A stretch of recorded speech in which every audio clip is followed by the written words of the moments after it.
नमस्कार साथियों, मैं मनीष मेवाल आप सभी का आपके अपने चैनल में तहे दिल से स्वागत और अभिनंदन करता हूं। मैं उम्मीद करता हूं कि आप सभी शानदार, जबरदस्त और जिंदाबाद होंगे और आप सभी की कक्षा 11 की जो तैयारियां हैं वो बिल्कुल धमाकेदार चल रही होंगी। और इन्हीं धमाकेदार तैयारियों को और भी धांसू बनाने के लिए आज हम लोग पढ़ने जा रहे हैं कक्षा 11 की राजनीतिक विज्ञान में राजनीतिक सिद्धांत का पॉलिटिकल थ्योरी की किताब का अध्याय 4 सामाजिक न्याय सोशल जस्टिस हम लोग पढ़ रहे हैं और आज उसमें हमारा लेक्चर नंबर है 5th लेक्चर पर हम लोग पहुंच चुके हैं। और इसके बाद इस चैप्टर का एक लेक्चर और आएगा और उसी लेक्चर के साथ हमारा एक और चैप्टर राजनीतिक सिद्धांत की किताब का कंप्लीट हो जाएगा। फिर हम नए अध्याय की तरफ पढ़ेंगे, नए विचारों को पढ़ेंगे, नए विचारकों के बारे में पढ़ेंगे और एक नई फिलोसफी हमारी और डेवलप होगी, तो वो अगले अध्याय में जानेंगे। परंतु आज इस अध्याय के इस लेक्चर में क्या पढ़ाने जा रहे हैं गुरुजी? आज हम पढ़ेंगे सामाजिक न्याय का अनुसरण। क्या है सामाजिक न्याय का अनुसरण? चलिए शुरू करते हैं आज के लेक्चर को। देखो, पहले एक बार है ना पूरी कहानी को, आज के लेक्चर को समझने से पहले ना, उसको समझने से पहले उठा करके साइड में रख दो। पहले ये जो लाइन दे रखी है ना, सामाजिक न्याय का अनुसरण, ये क्या है इसको समझ लो। इसको समझ लोगे ना तो मतलब आज का पूरा लेक्चर, पूरा चैप्टर, सब कुछ आपके दिमाग में फिट हो गया, ये मान के चलना। क्योंकि देखो, अभी तक हम लोगों ने, हमारे चैप्टर का नाम था सामाजिक न्याय, social justice, social justice, social justice. परंतु गुरुजी बार बार में हमने सिर्फ पढ़ा तो न्याय न्याय न्याय न्याय न्याय पर न्याय, न्याय पर न्याय, न्याय पर न्याय पढ़ते जा रहे। हमने सामाजिक न्याय की चर्चा कहीं पर नहीं करी। हमने चर्चा जो करी न्याय पर करी, व्यक्तिगत तौर पर न्याय पर करी। अब हम बात करते हैं सामाजिक न्याय की, सोशल जस्टिस की। इस अध्याय में हम लोग जान चुके हैं कि न्याय क्या होता है, जस्टिस का क्या मतलब है। हम लोगों ने यह भी देखा कि अलग अलग समय पर अलग अलग व्यवस्थाओं के द्वारा जस्टिस की अलग अलग परिभाषा दी गई है। और ऐसा नहीं है कि आधुनिक समय में ही न्याय आया है। न्याय भारत के प्राचीन भारत में भी था, न्याय चीन में कन्फ्यूशियस ने भी बताया था, न्याय एथेंस में सुकरात भी बता रहे हैं। न्याय की सभी ने परिभाषित करी है, पर अपने हिसाब से और अपनी परिस्थितियों के हिसाब से सबने न्याय को बतलाया है। जैसे कि सुकरात का न्याय क्या कहता है? सुकरात ये कहता है कि अपने लिए, अपने दोस्तों के भले के लिए, अपने रिश्तेदारों के भले के लिए सोच लेना ही न्याय नहीं है। न्याय क्या है? जिसमें सबका भला हो, पूरे समाज का भला हो, वही क्या है? न्याय है, वही जस्टिस है। ठीक है। इसी प्रकार से प्राचीन भारत में कहा गया कि राजा का कर्तव्य है न्याय को स्थापित करना। कन्फ्यूशियस क्या कहता है कि गलत करने वालों को दंड देना और सही करने वालों को पुरस्कृत करना, यही न्याय है, यही जस्टिस है। न्याय को हम लोगों ने जाना, फिर जो न्याय के लेकर करके कुछ सिद्धांत, कुछ थ्योरियां दी गई थी, उन थ्योरियों को समझा। उन थ्योरियों में, उन सिद्धांत में हम लोगों ने जाना कि समान लोगों के प्रति समान व्यवहार, एक जैसे लोग हैं, सबके साथ एक जैसा व्यवहार होना चाहिए। ठीक है, सब समान है तो उनके साथ एक जैसा व्यवहार होना चाहिए। अगर किसी के साथ विशेष व्यवहार होता है तो वो बाकियों के साथ अन्याय होगा। दूसरा जाना, समानुपातिक न्याय के बारे में पढ़ा हम लोगों ने, जहां पर यह कहा कि अगर कोई व्यक्ति एक्स्ट्रा एफर्ट्स लगाता है, ज्यादा प्रयास करता है, ज्यादा मेहनत करता है, तो उसको उसके हिसाब से पुरस्कार देना चाहिए। अगर कोई व्यक्ति दोनों 8-8 घंटे काम करते हैं तो दोनों को 20-20 हजार रुपए सैलरी है, बिल्कुल सही है। पर कोई व्यक्ति ज्यादा एफर्ट्स लगा रहा है, ज्यादा मेहनत कर रहा है, उसको कुछ डिफिकल्ट काम दिया जा रहा है, उसको 2-3 घंटे एक्स्ट्रा ऑफिस में रोका जा रहा है और उसको 25,000, 30,000 सैलरी दी जा रही है, तो सही है। और अगर नहीं दी जा रही तो वो उस व्यक्ति के साथ अन्याय है, इनजस्टिस हो जाएगा। फिर हमने ये भी देखा कि विशेष लोगों की विशेष ख्यालों का भी ध्यान हमें रखना होगा, कि जो पिछड़ चुके हैं, जो वंचित है, उनका ध्यान हमें रखना होगा, उनको आगे लेकर के चलना होगा। कहीं ना कहीं ये जो तीसरा वाला मुद्दा है, यही सामाजिक न्याय की बात करते हैं, यही सोशल जस्टिस को दर्शाता है। सोशल जस्टिस क्या कह रहा है कि समाज में जो वर्ग, जो व्यक्ति पिछड़ चुका है, उसको बराबर में कैसे कर लाया जाए, वो जो बराबर में लाने की नीति है, वही सामाजिक न्याय है, वही सोशल जस्टिस है। उसी सोशल जस्टिस, उसी सामाजिक न्याय की आज चर्चा हम लोग करने जा रहे हैं कि जो समुदाय या कोई भी व्यक्ति बहुत ज्यादा पिछड़ चुका है, उसको कैसे बराबरी में लाकर के खड़ा किया जाए, कैसे उसको समान लोगों के प्रति समान बनाया जाए, बराबर की रेखा पे कैसे लाया जाए, उनको मुख्य धारा से कैसा जोड़ा जाए। अगर उनको जोड़ लिया जाता है तो ही न्याय है, नहीं तो उन लोगों के साथ फिर अन्याय है। तो समाज के साथ, सोसाइटी के साथ जब न्याय होता है, समाज के साथ जब न्याय होता है, और इस समाज के न्याय में क्या है, तीनों बातें ध्यान रखनी है। समान लोगों के साथ एक जैसा व्यवहार भी हो, जो ज्यादा प्रयास करे उनको ज्यादा मिले, ये भी न्याय होगा, और जो समाज में पिछड़ चुके उनको बराबर लाने के लिए भी सरकार प्रयास करे, ये भी है। ये तीनों मिलाकर करके सामाजिक न्याय है, सोशल जस्टिस है। परंतु जो मुख्य मुद्दा है हमारा तीसरा है कि जो पिछड़ चुके हैं, जो वंचित रह चुके हैं, उनको आगे लाना पड़ेगा। अब बात करते हैं सामाजिक न्याय का अनुसरण।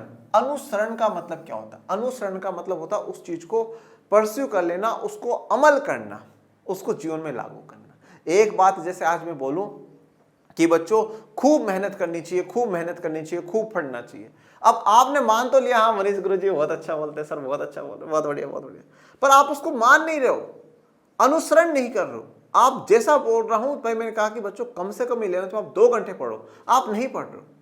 पर जो बच्चा ने पढ़ना शुरू कर दिया, उसने मतलब मेरी बात का अनुसरण करना शुरू कर दिया, उसने मेरी बात को मानना और अपने जीवन में अमल करना, लागू करना उसको शुरू कर दिया।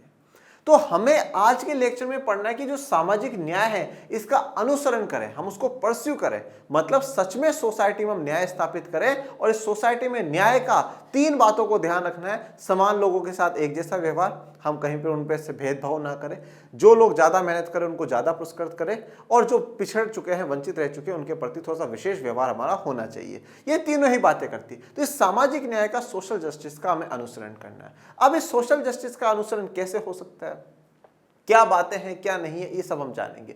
रोल्स का सिद्धांत भी हम लोगों ने लास्ट के लेक्चर्स में देखा है। हम इस चैप्टर में न्याय के बारे में काफी कुछ पढ़ चुके हैं और अब हम एक लास्ट टॉपिक की तरफ बढ़ रहे हैं, और वो लास्ट टॉपिक है हमारा सामाजिक न्याय का अनुसरण। ये अनुसरण कैसे किया जाएगा, कैसे नहीं, आइए जानते हैं।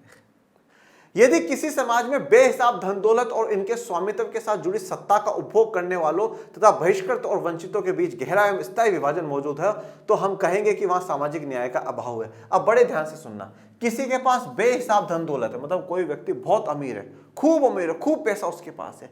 अब जिसके पास धन दौलत है और इन सभी चीजों का वो स्वामित्व है, जिनके पास धन दौलत है, वो मकान का भी स्वामित्व का मतलब क्या है, वो मालिक होगा, मकान का भी मालिक होगा, बड़ी बड़ी गाड़ियों का भी मालिक होगा, फैक्ट्रियों का, उद्योगों का भी मालिक होगा।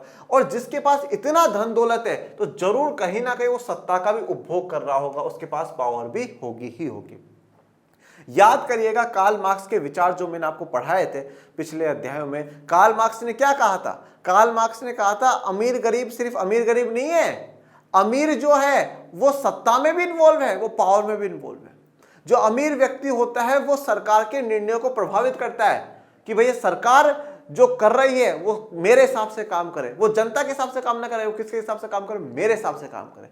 तो वो सरकार के जो फैसले हैं, सरकार के जो निर्णय हैं, उनको प्रभावित करता है और वो अपने हिसाब से निर्णय बनवाता है, अपने हिसाब से कानून बनाता है, अपने हिसाब से फैसले बनवाता है सरकार के द्वारा। और उससे क्या होता है, जो मजदूर वर्ग है उसको नुकसान होता है, गरीबों को नुकसान होता है, गरीबों को समस्याओं को झेलना पड़ता है, गरीबों को समस्याओं का सामना करना पड़ता है। तो यहां पर अगर किसी के पास बेहिसाब धन दौलत है तो कार्ल मार्क्स के अनुसार वो ऑटोमेटिकली सत्ता में होगा, वो ऑटोमेटिकली पावर में होगा ही होगा। कक्षा 10 में आपने राजनीतिक दल में पढ़ा था कि चुनावों के समय आपराधिक घुसपैठ हो रही है, ठीक है। पैसे वाले जो लोग हैं उनको ज्यादा वरीयता राजनीतिक दल देते हैं, पॉलिटिकल पार्टी देते हैं, जो कि एक बड़ा चिंता का विषय है। भारत में नहीं, पूरे विश्व में ऐसा हो रहा है, ये बड़ा चिंता का विषय। क्योंकि अगर अमीरों का प्रभाव सरकार पे, सत्ता पर हो जाएगा तो फिर गरीबों की, जिनके लिए सरकार बनाई जा रही है, गरीबों के लिए, वंचितों के लिए, उनकी कौन सुनेगा। तो यहां पर सीधा सा कनेक्शन आप मानिए, जिनके पास बेहिसाब धन दौलत है उनका लिंक होगा सत्ता में, 100% होगा, पावर में होगा, सरकार में उनका लिंक होगा। तो अब जिनके पास, यहां पे 2 वर्ग देखिए, एक तरफ तो जिनके पास बेहिसाब धन दौलत है, ठीक है, जिनके पास बेहिसाब धन दौलत है, और अब जिनके पास बेहिसाब धन दौलत होगी तो उनके पास खूब सत्ता भी होगी, बहुत ज्यादा वो पावर में होंगे, सरकार से जुड़े हुए वो रहेंगे। अब दूसरी तरफ क्या है, बहिष्कृत और वंचितों के बीच देखो, एक तरफ तो क्या हो गया, समाज में जो सबसे अमीर व्यक्ति है जिसका सत्ता में भी कंट्रोल है, और दूसरी तरफ कौन है, जो बहिष्कृत है, जिनको बहिष्कार कर दिया गया, समाज से बहिष्कृत कर दिया गया, जो वंचित है, उनको आज तक जो सुविधा है उनका फायदा नहीं मिला, वो वंचित है। इन बीच गहरा एवं स्थायी विभाजन मौजूद हो, अगर इनके बीच में गहरा और स्थायी विभाजन मौजूद हो, गहरा विभाजन होने का अर्थ ये होता है बच्चों कि मतलब बहुत बड़ा डिफरेंस हो। एक बात हमेशा ध्यान रखिएगा, ये हम पहले के चैप्टर्स में भी पढ़ चुके हैं कि कभी भी हम लोग पूर्ण रूप से समानता स्थापित नहीं कर सकते। जैसे मान लीजिए मैं 1000 रुपए कमा रहा हूं तो दूसरा भी 1000 कमाए, तीसरा भी 1000 कमाए, चौथा भी 1000 कमाए, पूरा भारत, पूरे सब लोग 1000 रुपए दिन के कमाए, ये पॉसिबल नहीं है, ठीक है।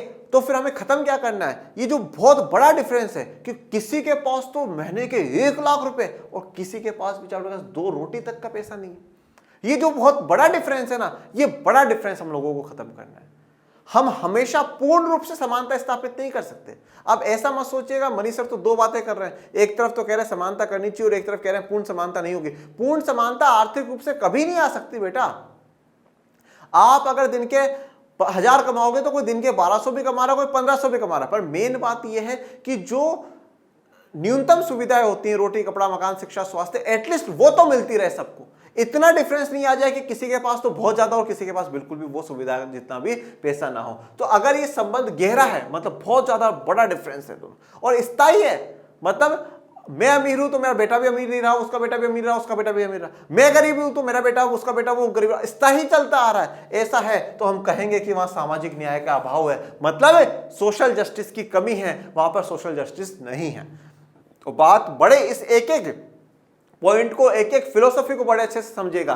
क्या कह रहा है कि अगर किसी व्यक्ति के पास बेहिसाब धन दौलत है, ठीक है, खूब पैसा है, अब पैसा है तो सत्ता में भी उसका इन्वॉल्वमेंट होगा, पावर में भी इन्वॉल्वमेंट होगा। तो एक तरफ तो ऐसे व्यक्ति हैं जिनके पास खूब बेहिसाब धन दौलत है, और दूसरी तरफ ऐसे हैं जो बहिष्कृत हैं, वंचित हैं, जिनके पास मूलभूत सुविधाओं जितना भी नहीं है। तो हम, और अगर ऐसा संबंध गहरा होता है, ऐसा संबंध स्थायी होता है, तो हम कहेंगे सामाजिक न्याय का अभाव है, सोशल जस्टिस है उसकी कमी है। और ये एक तस्वीर जैसे मैंने आपको दिखाई है, ये अमीर आदमी है, ये गरीब आदमी है, और जो कि आजकल एक बड़ा ट्रेंड चलता है, ठीक है। देखो जो ट्रेंड चलता है वो ट्रेंड क्या है कि भैया मैंने किसी को 1 किलो गेहूं दिए, 1 किलो आटा दिया, और 10 मैंने फोटो ले ली, 10 मैंने सेल्फी ले ली। देखो दो तरीके हैं इसके, दो, जैसे एक सिक्के के दो पहलू होते हैं, वही है। एक तरफ जो लोग कहते हैं कि ये अच्छी बात है, बिल्कुल अच्छी बात है। क्या अच्छी बात है? सेल्फी लेना है। सेल्फी लेना अच्छी बात क्यों है बच्चों? जैसे मान लीजिए आज ये भैया है, इसने इसको बांटा, कुछ दिया, और सेल्फी लेकर करके सोशल मीडिया पे अपलोड करता है, तो क्या होगा? हो सकता है कि कुछ लोग उससे प्रेरित हो, हाँ यार कितना अच्छा काम कर रहा है, मुझे भी ये काम करना चाहिए, ठीक है। तो अच्छा पॉइंट तो क्या है कि कोई आपकी ऐसी तस्वीरों को देख करके प्रेरित हो सकता है, मोटिवेट हो सकता है, अच्छा पॉइंट ये है। और बुरी बात इसके लिए लोग ऐसा कहते हैं कि भाई देखो आप जो मदद कर रहे हो ना, उस मदद का दिखावा नहीं होना चाहिए, दान का कभी दिखावा नहीं होना चाहिए। दान जितना गुप्त में होता है, जितना चुपचाप होता है, उतना ही उसका पुण्य मिलता है, उतना ही उसका पुण्य मिलता है, उतना ही उसका फायदा मिलता है। परंतु पर आप लोगों को मोटिवेट करने के लिए एक अच्छी बात है, परंतु मैं इतना कहता हूं कि आप 2 1 रुपए और 10 फोटो लगाओ, वो गलत बात है, ठीक है ना। अच्छे सच्चे मन से आप करिए। और देखिए एक चीज सबसे इंपॉर्टेंट बात यह है कि आप इसको दे रहे हो, आप देने वाले हो, और आप इसको दे रहे हो, इसकी जरूरत अगर पूरी हो रही है बहुत अच्छी बात है, इसके मन से दुआएं जा रही हैं बहुत अच्छी बात है। फिर आपको दुनिया को दिखा करके क्या करना है? जिनको बुराई करनी है ना बेटा, आप कितने ही अच्छे काम कर लो जीवन में, वो आपकी बुराई ही करेंगे। और जिनको आपकी पीठ थपथपानी है, हर कदम पर आपको सपोर्ट करना है, आप कैसे भी हो वो आपको सपोर्ट करेंगे। तो इसलिए फिर दुनिया को दिखाने का अर्थ क्या है, दुनिया को दिखाने का तात्पर्य क्या है कि हाँ भैया हम इतना ऐसा कर रहे हैं, ऐसा नहीं कर रहे हैं। करना है तो खुद को बेहतर बनाने के लिए करिए, और करना है तो ईश्वर को खुश करने के लिए करिए। बाकी तो दुनिया तो आपको पता है कि वो कमेंट करेगी तो करेगी ही। हम यहाँ सिर्फ समाज में विभिन्न व्यक्तियों के जीवन यापन के सिर्फ विभिन्न स्तरों की चर्चा नहीं कर रहे हैं। न्याय के लिए लोगों के रहन सहन के तौर तरीकों में पूर्ण समानता और एक रूपता की आवश्यकता नहीं है। अब ध्यान दीजिएगा, हम यहाँ सिर्फ वो विभिन्न व्यक्तियों के जीवन यापन के सिर्फ विभिन्न स्तरों की चर्चा नहीं कर रहे। हम सिर्फ यहाँ पे इतनी सी चर्चा नहीं कर रहे कि लोगों का जीवन यापन का जो स्तर है, जीवन यापन के स्तर का मतलब जो जीवन हम लोग जी रहे हैं, जो हम लाइफ जी रहे हैं, उसके लेवल है बेटा, स्तर है। कुछ लोग ऐसे हैं जिनको बेचारों को 2 वक्त की भी रोटी नहीं मिलती, जो झुग्गी झोंपड़ियों में रहते हैं। कुछ लोग ऐसे हैं उनसे थोड़ा सा बेहतर स्थिति में 1 वक्त का तो मिल जाता है, 1 का पता नहीं। उससे फिर कुछ थोड़े से और बेहतर स्थिति में आते हैं, जैसे कि जो अपन जैसे लोग हैं, जो मध्यम वर्गीय है। हमारी जरूरतें पूरी हो जाती है पर आवश्यक जो इच्छाएं हैं, हमारी इच्छाएं पूरी नहीं होती, ठीक है। नीड पूरी है पर वांट पूरी नहीं होती। नीड और वांट मतलब आवश्यकता, जरूरत जो हमें जीने के लिए चाहिए, पर इच्छाएं जो मन की मन में है वो नहीं हो पाती है। और कुछ होते हैं फिर उससे ऊपर वाले जिनका सब कुछ है, इच्छाएं भी पूरी हो रही है और जरूरतें भी पूरी हो रही है। तो जीवन यापन का स्तर होता है। तो हम विभिन्न स्तर, अलग अलग स्तरों के बारे में चर्चा नहीं कर रहे हैं, हम उनके बारे में नहीं पढ़ रहे हैं, हम उनके बारे में डिस्कशन नहीं कर रहे हैं। और उसके बाद क्या कहा? न्याय के लिए लोगों के रहन सहन के तौर तरीकों में पूर्ण रूप से समानता और एक रूपता आवश्यकता नहीं है। मतलब सबका रहन सहन में पूर्ण समानता हो। मतलब जैसे मान लो अगर आज एक व्यक्ति के पास सूट बूट है तो मेरे पास भी होना चाहिए, आपके पास भी होना चाहिए, ऐसा जरूरी नहीं। एक रूपता हो। एक रूपता का मतलब क्या है? रूप एक हो। रूप का मतलब यहाँ पे गोरा काला ये वाला नहीं है। रूप का मतलब है प्रकार, एक प्रकार का हो, सेम। तो ऐसा होना जरूरी नहीं है, मतलब बिल्कुल सब कुछ सेम हो ये नहीं है। भाई अगर कोई व्यक्ति दिन में बिल्कुल अच्छा खासा भोजन लेता है, वो 56 भोग खाता, तो जरूरी नहीं सबके पास 56 भोग होने चाहिए। तो यहां पर क्या बात कही गई है कि हमारा जो आर्थिक जीवन है, हमारा जो रहन सहन का तरीका है, उसमें पूर्ण समानता या एक रूपता की आवश्यकता नहीं है। और यह समानता कभी स्थापित भी नहीं हो सकती बेटा, यह समानता कभी स्थापित भी नहीं हो सकती। हमारा सिर्फ सामाजिक न्याय का मुद्दा यह कहता है कि अगर किसी के बीच में अंतर इतना है ना बेटा, वो अंतर इतना कर दो, बस इतना अंतर कर दो। कभी बराबर तो दोनों ही नहीं आ सकते ना बेटा, बराबर तो दोनों कभी, बहुत rare of the rarest chances है, नहीं आ सकते। सब बराबर हो जाए तो पॉसिबल नहीं है यार। आज अंबानी भैया है तो उन्होंने मेहनत कर करके अपना पूरा साम्राज्य खड़ा करा है, खूब पैसा कमाया। अब आप बोलो सबको अंबानी के बराबर सरकार करते, कैसे करते भाई? मेहनत करिए आप उतनी। पर जो बड़ा डिफरेंस है कि किसी के पास बहुत कुछ है और किसी के पास कुछ भी नहीं है, वो डिफरेंस खत्म करना है। वो डिफरेंस खत्म हो जाएगा, वो अंतर खत्म हो जाएगा, तो वो सामाजिक न्याय स्थापित हो जाता है, तो सोशल जस्टिस है। पर पूर्ण रूप से समानता ये कभी नहीं है। जैसे मैंने आपको एक दो उदाहरण और दिए कि जैसे आज मैं पढ़ा रहा हूँ, मैं आज 11th-12th के बच्चों को पढ़ा रहा हूँ, तो मेरा पेमेंट 11th-12th के हिसाब से होगा। कोई टीचर है जो कॉलेज का टीचर है, कॉलेज के बच्चों को पढ़ा रहा है, तो भाई उसका पेमेंट उसके हिसाब से होगा। को सीधी सी बात है, मेरे से ज़्यादा होगा, क्योंकि उसका नॉलेज मेरे से ज़्यादा है। वो मेरे से बड़े बच्चों को जो है उनसे को पढ़ा रहा है, ज़्यादा नॉलेज दे रहा है। आज अगर आपको इतनी सी बात बतानी पड़ती है तो कॉलेज के बच्चों को इतनी बात बतानी पड़ती है। और जब हम 6th-7th को कोई पढ़ाता तो उसको इतनी सी बतानी पड़ती है, मुझे इतनी बतानी पड़ती है, और कॉलेज के टीचर को इतनी बतानी पड़ती है। तो जितना वो मेहनत कर रहा है, समानुपातिक न्याय क्या है? प्रयास ज़्यादा है, एफर्ट्स ज़्यादा है, तो एफर्ट ज़्यादा है तो एक्स्ट्रा मिलेगा ना भाई। और एक्स्ट्रा मिलेगा तो फिर डिफरेंस क्रिएट होगा। पर किसी में इतना डिफरेंस नहीं होना चाहिए कि उसको 2 वक्त का खाना भी ना मिले। लेकिन उस समाज को अन्यायपूर्ण ही माना जाएगा जहां धनी और गरीब के बीच खाई इतनी गहरी हो कि वे बिल्कुल भिन्न भिन्न दुनिया में रहने वाले लगे, और जहां अपेक्षाकृत वंचितों को अपनी स्थिति सुधारने का कोई मौका ना मिले, चाहे वे कितना भी कठिन श्रम क्यों ना करें। देखो, पर उस समाज को हम अन्यायपूर्ण ही कहेंगे। कौन से वाले समाज को? उस समाज को हम लोग अन्यायपूर्ण ही कहेंगे। कौन से समाज की यहां पर बात हो रही है? जहां पर धनी और गरीब के बीच खाई इतनी गहरी हो, ठीक है, मतलब बहुत बड़ा डिफरेंस हो, इतना बड़ा डिफरेंस हो कि दोनों को एक दूसरों का जीवन बिल्कुल ही अलग लगे और खुद को अलग मानने लग जाए। अमीर बिल्कुल शानो शौकत वाले बंगलों में रह रहे हैं, मतलब निकल रहे हैं तो गाड़ियों में निकल रहे हैं, उतर रहे हैं गाड़ियों में उतर रहे हैं, उनका जीवन बिल्कुल एक, कहते हैं ना, स्वर्ग वाला सा जीवन हो, वैसा वाला सा जीवन उनका। और एक तरफ बेचारे सड़कों पर रह रहे हैं, पता नहीं बारिश में भी भीगेंगे, गर्मी में भी जलेंगे, सर्दी में यूं हो जाएंगे, खाने का कुछ अता पता नहीं है। तो मतलब जो बहुत बड़ा डिफरेंस है ना, जिससे लगे कि दो अलग अलग दुनिया है, एक बिल्कुल आलीशान दुनिया है और एक बिल्कुल अलग दुनिया। ये लोग ऐसा मान ले कि हम कभी उसको अचीव नहीं कर सकते, वो हमसे बिल्कुल अलग है, और ये लोग ऐसा मान ले कि ये सब बिल्कुल ही अलग है। इतनी ज्यादा गहरी खाई नहीं होनी चाहिए। अगर इतनी गहरी खाई है तो उस समाज को हम अन्यायपूर्ण ही मानेंगे। बिल्कुल भिन्न भिन्न दुनिया में रहने वाले लगे, ऐसा लगे कि दोनों अलग ही दुनिया में रह रहे हैं, एक दुनिया का तो कोई भाग ही नहीं है, ठीक है, बिल्कुल वो अलग और हम अलग। और अगर कोई वंचित है, ठीक है, कोई वंचित है और उसको अपनी स्थिति सुधारने का मौका ना मिले, मतलब अवसर ना मिले, चाहे वो कितना ही श्रम करे, चाहे कितनी ही मेहनत करे, तो ऐसे समाज को भी हम क्या कहेंगे? अन्यायपूर्ण कहेंगे। मतलब कोई कितनी मेहनत कर रहा है पर फिर भी वो गरीब है तो वो अन्यायपूर्ण है, वो पिछड़ा हुआ है तो वो अन्यायपूर्ण है। मतलब मेहनत करने के बावजूद भी उसको उसके बदले में उतना नहीं मिल पा रहा है, तो ये अन्यायपूर्ण है। तो अन्यायपूर्ण समाज की क्या पहचान? जहां पर अमीर और गरीब के बीच में बहुत गहरी खाई हो, जहां पे दोनों अपने आप को अलग अलग दुनिया का समझे, और जो गरीब है, जो वंचित है, जो पिछड़ा हुआ है, उसको अपनी स्थिति सुधारने का अवसर ना मिले, मौका ना मिले, और वो जितनी मेहनत करता है वो उसी स्थिति में रहता है, मतलब उसको अवसर नहीं मिल रहा, मौका नहीं मिल रहा है, तो वो अन्यायपूर्ण है। आपने स्वतंत्रता पढ़ी, आपने समानता पढ़ी, आप सामाजिक न्याय पढ़ रहे हैं, एक शब्द बार बार में आ रहा है, अवसर, अवसर, अवसर। मौका मिलना चाहिए, सबको बराबर का मौका मिलना चाहिए। मौका सबको मिले आगे बढ़ने का। अगर आगे बढ़ने का मौका मिल रहा है, दैट्स गुड। अगर मौका मिलता है और उस मौके से वो आगे निकले, अच्छी बात है। परंतु अगर मौका मिलता है और वो फिर भी श्रम करता है और फिर भी वो आगे नहीं बढ़ पा रहा, तो वो भी अन्याय ही होगा। दूसरे शब्दों में, न्यायपूर्ण समाज को लोगों के लिए न्यूनतम बुनियादी स्थितियां जरूर मुहैया करानी चाहिए, ताकि वे स्वस्थ और सुरक्षित जीवन जीने में सक्षम हो सके, समाज में अपनी प्रतिभा का विकास करे तथा इसके समान अवसरों के जरिए अपने चुने हुए लक्ष्य की ओर बढ़े। देखिए, अब दूसरे शब्दों में जहां अभी तक अपन ने पढ़ा उसको थोड़ा सा कंक्लूड कर देते हैं।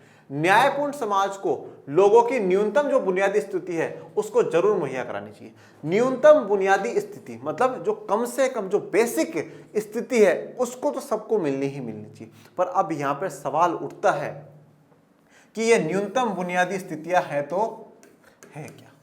जैसे मैं बोलूं कि बेटा पास होने जितने नंबर लिया हो, तो फिर आपका अगला सवाल आएगा कि सर पासिंग नंबर कितने हैं। होता है ना कि कितने हैं पासिंग नंबर। मैं बोलूं बेटा बहुत पढ़ो, बहुत पढ़ो, बहुत कितना पढ़ो, ठीक है। जैसे कि एक बार की बात है, जब मैं ऑफलाइन में पढ़ाया करता था और जब टीचर्स डे का किसी चीज़ का फंक्शन था तो मैंने स्पीच में ये कहा था कि बच्चों सफल व्यक्ति बनना है। फिर मैंने ये सवाल पूछा था किसी बच्चों से कि बेटा सफलता का आपकी तरफ में मायना क्या है। तो किसी बच्चे ने मुझे जवाब दिया था कि सर कुछ बड़ा कर देना सफलता है। तो मैंने जब जो फंक्शन हो रहा था वो छत पर हो रहा था तो मैंने बोला बेटा यहाँ से कूद जाओ, तो वो भी कुछ बड़ा करना ही है, ठीक है ना। हर कोई तो कूद नहीं सकता, शायद 3rd या 4th मंजिल की बात थी, तो मैं यहाँ से कूद जाओ तो इतना आसान तो है नहीं, वो तो क्या आप सफल हो जाओगे। तो बोले नहीं सर। तो क्या है सफलता, उसी प्रकार से न्यूनतम बुनियादी जो स्थितियां हैं वो क्या है, कौन सी न्यूनतम बुनियादी स्थितियां सबको मुहैया करानी चाहिए, मतलब सबको अवेलेबल करानी चाहिए, सबके पास होनी चाहिए, वो हम चर्चा करेंगे। न्यूनतम बुनियादी स्थितियां क्या है? ऐसी स्थितियां हैं जिसमें व्यक्ति स्वस्थ रह सके और व्यक्ति अपना सुरक्षित जीवन जी सके। सुरक्षित जीवन का मतलब यह है कि बच्चों हमें कम से कम हमारा रोटी कपड़ा मकान मिलता रहे, हम एक सेफ जो लाइफ कहते हैं ना, सेफ जोन जो कहते हैं। देखो अगर इंसान को जब तक 2 वक्त की रोटी मिले, उसके पास 2-3 कपड़े की जोड़ी हो, छत पे सर ढकने के लिए छत हो, तो कहीं ना कहीं व्यक्ति थोड़ा सा कंफर्ट जोन में आ जाता है। अरे यार मिल रहा है ना भाई, चल रहा है यार, ईश्वर की दया से काम, क्या जरूरत है पैसे कमाने की। पर जब ये मिलना इंसान को बंद हो जाता है ना, तब इंसान के फिर होश जगते हैं और फिर वो सोचता है कि नहीं साहब अब तो मेहनत करनी ही पड़ेगी। तो कम से कम सुरक्षित जीवन, सेफ लाइफ का मतलब ये है कि कम उसका जीवन जो है वो खराब ना हो, उसकी लाइफ है वो खराब ना हो और उसको जो न्यूनतम मूलभूत सुविधा है वो मिलती रहे। तो ये सुरक्षित जीवन में वो सक्षम हो जाए, समाज में अपनी प्रतिभा का विकास करे तथा इसके साथ समान अवसरों के जरिए अपने चुने हुए लक्ष्य। प्रतिभा का मतलब क्या है? टैलेंट, जो अपना टैलेंट है उसका विकास कर सके।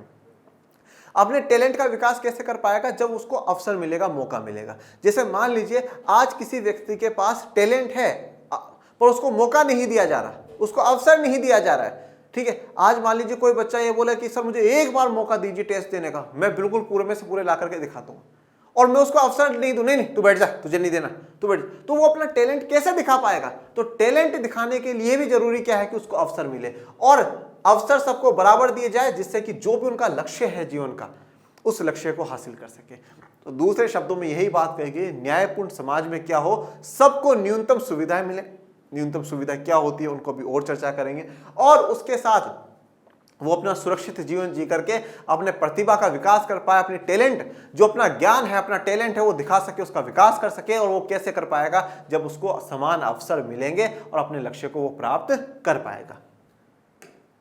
लोगों की जिंदगी के लिए जरूरी न्यूनतम बुनियादी स्थितियों का निर्धारण हम कैसे कर सकते हैं? बड़ा सवाल है कि लोगों के लिए, ये जिंदगी के लिए जो जरूरी न्यूनतम बुनियादी स्थितियां हैं, इनका निर्धारण हम कैसे कर सकते हैं? ये दीदी सोच रही है, आप भी सोच रहे होंगे, कभी हम भी सोचा करते थे, पर जब हमने फिर पॉलिटिकल थ्योरी की किताब पढ़ी तो सोचने की आवश्यकता नहीं रही। बुनियादी जो स्थितियां हैं, अब ये जो बुनियादी स्थितियों का निर्धारण करें तो करें कैसे, कि वह कौन सी बुनियादी स्थिति होगी? और देखो अब एक बात ये और समझिएगा, हर व्यक्ति के लिए भी कहीं ना कहीं बुनियादी स्थितियां अलग होती हैं। जैसे फॉर एग्जाम्पल, आज जो सबसे गरीब व्यक्ति है वो क्या सोचता है? 2 वक्त का खाना मिल जाए, भगवान मेरा जीवन सुधर जाएगा। जिनको 2 वक्त का खाना मिल रहा है वो क्या सोचते हैं? खाने में थोड़ी सी वैरायटी होना तो हमारा जीवन सुधर जाएगा।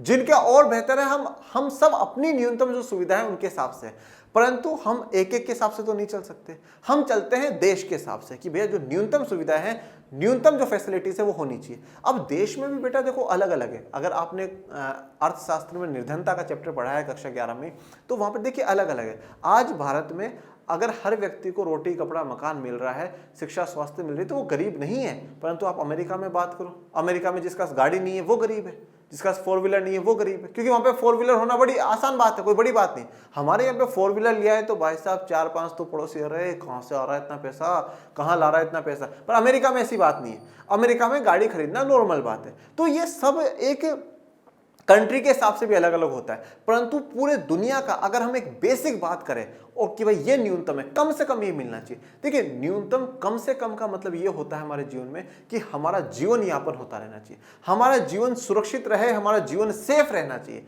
ठीक है, इतना रहे, इतना मिल जाए जिससे कि मैं अपना जीवन जीता रहूं। और वो न्यूनतम क्या होता है कि हमें रकम मिलती रहे। रकम का मतलब रोटी, कपड़ा, मकान, ये तो हर व्यक्ति को मिलते ही रहने चाहिए। और इसके बाद एडिशन में और क्या आ जाता है, शिक्षा आ जाती है और स्वास्थ्य आ जाता है।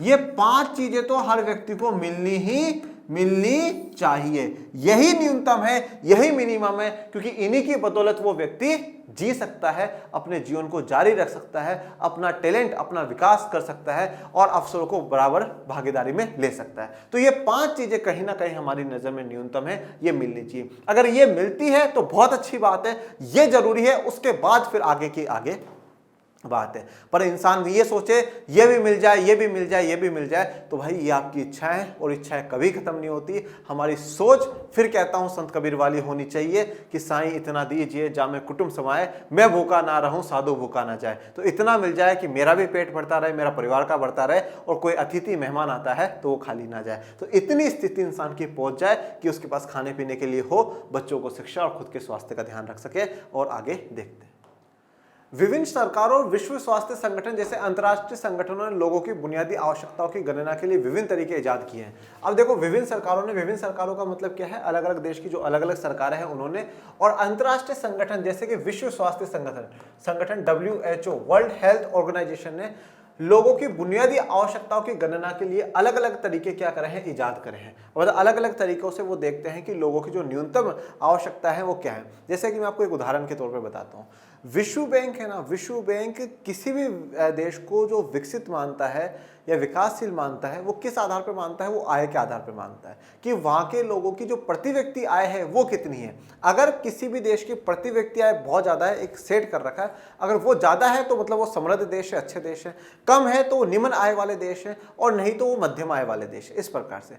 परंतु जब एक संगठन है जिसका नाम है UNDP, United Nation Development Programme, संयुक्त राष्ट्र संघ विकास कार्यक्रम, इसने एक रिपोर्ट जारी करी जिस रिपोर्ट का नाम था ह्यूमन डेवलपमेंट रिपोर्ट या मानव विकास रिपोर्ट, या जिसको कहा जाता है मानव विकास सूचकांक, ह्यूमन डेवलपमेंट इंडेक्स कहा जाता है। ये जारी करा। UNDP ने सिर्फ और सिर्फ आय को आधार नहीं माना, UNDP ने 3 आधार देखे। भाई शिक्षा, उस देश में शिक्षा का क्या स्तर है, कितने लोगों को एजुकेशन मिल पा रही है, वहां के स्वास्थ्य स्थितियां क्या है, और वहां की प्रति व्यक्ति आय क्या है।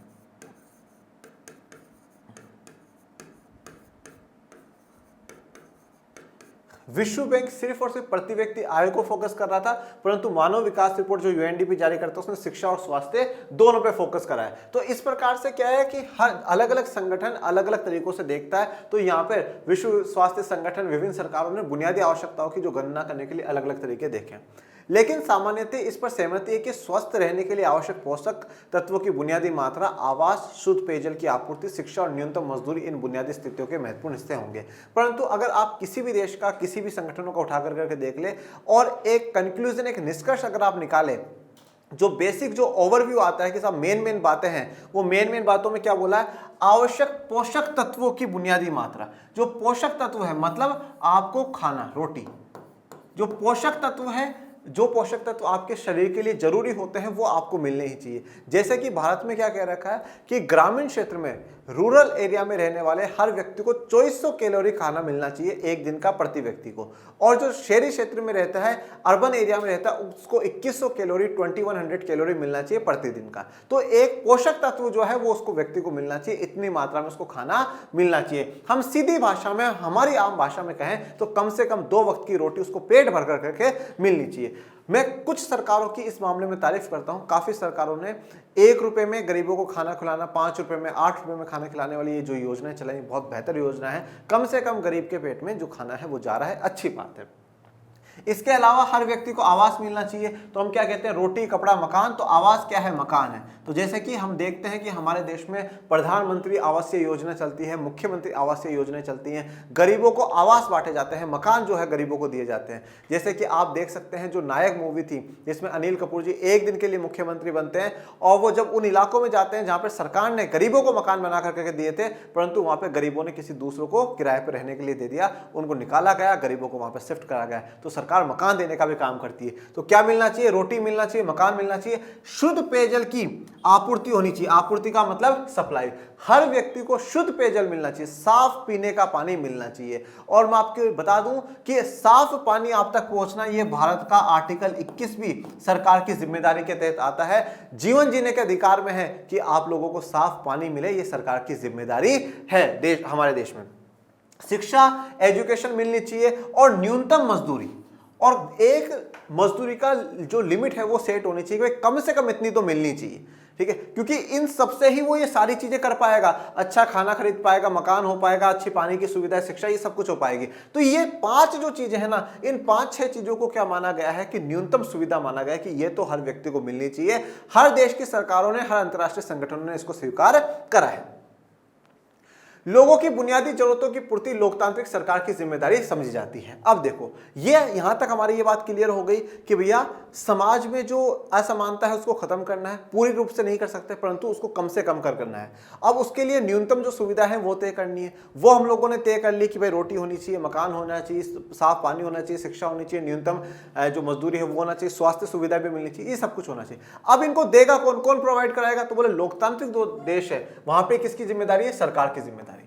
ये सरकार की जिम्मेदारी है वो लोगों को अच्छा खाना दे, ये सरकार की जिम्मेदारी है कि वो रहने के लिए उनको घर दे, पानी दे, शिक्षा दे, स्वास्थ्य दे और न्यूनतम मजदूरी दे। अब अगर हम भारत में बात करें तो किस प्रकार से वो चीज लागू होती है।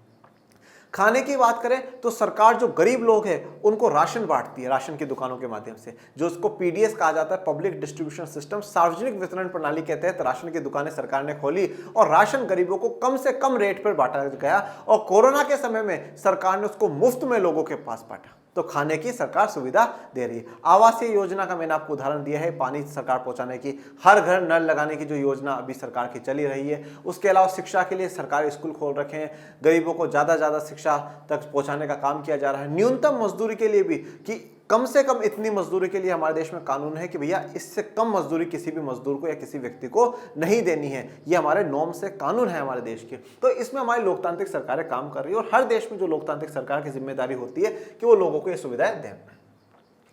हालांकि सभी नागरिकों के लिए इन बुनियादी शर्तों की पूर्ति खासकर भारत जैसे देश में जहां गरीबों की बड़ी तादाद है सरकार पर भारी बोझ बन सकती है। अब देखिए, पर सभी नागरिकों के लिए इन बुनियादी शर्तों की जो पूर्ति करना कहीं ना कहीं सरकार के लिए एक बड़ा बोझ हो जाता है, ठीक है। और जहां भारत में बड़ी जो जनसंख्या है वो क्या है, गरीब है, तो उनके लिए इतना काम करना कहीं ना कहीं इस सरकार के लिए क्या है, बोझ बन जाता है। और एक्चुअल में हो क्या रहा है कि भारत में ऐसी बात नहीं कि सरकारें काम नहीं कर रही, बहुत काम कर रही है। एक तरफ सरकारें काम बढ़ाती जा रही है, दायरा बढ़ा रही है, दूसरी तरफ क्या है, जो पॉपुलेशन है ना, जो जनसंख्या है वो बढ़ती जा रही है। अगर सरकार 1 करोड़ को गरीब रेखा से बाहर लेकर के आती है तब तक पता चलता है 1 करोड़ और जन्म ले चुके हैं, तो और काफी कुछ जो लोग हैं वो गरीबी रेखा में जुड़ चुके हैं। तो इस प्रकार की भी बात है। तो जहां पर बहुत ज्यादा जनसंख्या है, भारत में 22% जो आबादी है वो गरीब है, गरीबी रेखा से नीचे वाला जीवन जी रही है, जिनको न्यूनतम जो सुविधा है वो भी नहीं मिल पा रही है। तो ऐसे में भारत सरकार के लिए एक थोड़ा सा बोझ का मुद्दा है, परंतु फिर सरकार इन पर फिर भी कार्य कर रही है, वेलफेयर के जो कार्यक्रम है वो चला रही है।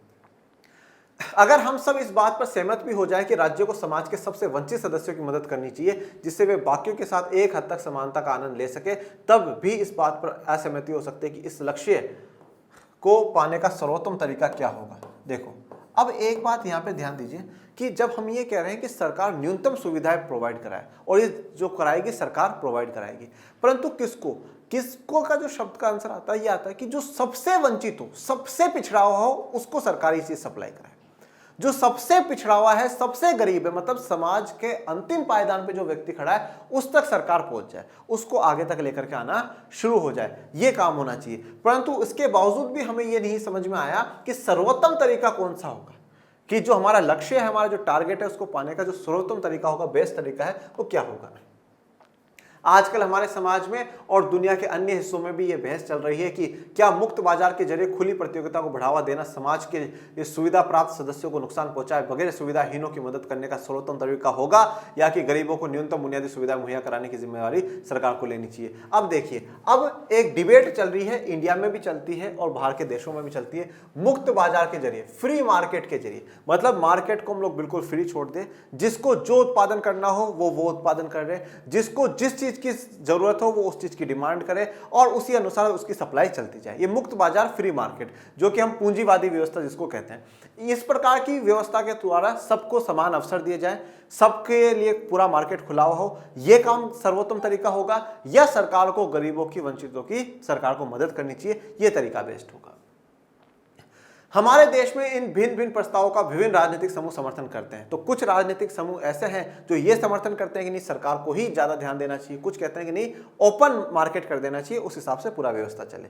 जो ग्रामीण या शहरी, गरीब जैसे सीमांत समूह की आबादी की सहायता के लिए विभिन्न योजनाओं के तुलनात्मक गुण दोष पर बहस करते हैं। तो अब ग्रामीण, शहरी, अमीर, गरीब की जो विभिन्न तुलनात्मक जो योजनाएं होती हैं उन पर डिबेट करते हैं कि ये सही है, ये गलत है। गुण और दोष, उन योजनाओं के अच्छाई, उनकी बुराइयां देखते हैं और फिर कहते हैं कि सरकार को ये लागू करना चाहिए या नहीं लागू करना चाहिए। अब हम जो अगला हमारा लेक्चर आएगा, जो कि लास्ट लेक्चर है, उसमें हम यही पढ़ेंगे कि मुक्त बाजार बनाम राज्य, ठीक है, कि मुक्त बाजार होना चाहिए या राज्य का हस्तक्षेप होना चाहिए, सरकार का हस्तक्षेप होना चाहिए। आज के लेक्चर में आपको यह बात क्लियर हुई है कि सामाजिक जो न्याय है उसका अनुसरण करना है, और उसके अनुसरण का मतलब यह है कि जो व्यक्ति पिछड़ चुके हैं उनको बराबरी में लेकर के आना। संपूर्ण रूप से बराबर में नहीं ला सकते, परंतु खाई जो है, जो डिफरेंस है, उस डिफरेंस को जितना कम कर सके वो डिफरेंस को हम लोगों को कम करना है। और उस डिफरेंस को कम करने के लिए हमने ये कहा कि कैसे पता लगाए कि डिफरेंस कम हो, मतलब जो न्यूनतम सुविधा है वो मिलनी चाहिए। तो न्यूनतम सुविधाएं क्या है वो जाना। वो कौन प्रोवाइड कराएगा, बोले सरकार प्रोवाइड कराएगी। तो सरकार किसको प्रोवाइड कराए, जो सबसे पिछड़ा हुआ है उसको सरकार दे। अब फिर भी हम कैसे सामाजिक न्याय स्थापित कर सकते हैं, कौन सा बेस्ट तरीका कौन सा है, मुक्त बाजार का बेस्ट तरीका है या राज्य मतलब सरकार द्वारा हस्तक्षेप करना बेस्ट तरीका है, तो ये जो जानेंगे ये हम लोग नेक्स्ट लेक्चर में जानेंगे। और आज के लिए हम यहीं विराम देते हैं, और आपको कोई डाउट, कोई समस्या हो तो कमेंट बॉक्स में मेंशन करिएगा। और बाकी मेरे प्यारे विद्यार्थियों, पढ़ते रहिए, आगे बढ़ते रहिए, आपके अपने इस चैनल को ज़्यादा से ज़्यादा लाइक, शेयर, सब्सक्राइब करते रहिए। और डिस्क्रिप्शन में लिंक दे रखा है टेलीग्राम चैनल का, उसको भी ज्वाइन कर लीजिएगा। और मिलते हैं नेक्स्ट लेक्चर के साथ, तब तक के लिए थैंक यू सो मच मेरे प्यारे विद्यार्थियों। जय हिंद, जय भारत।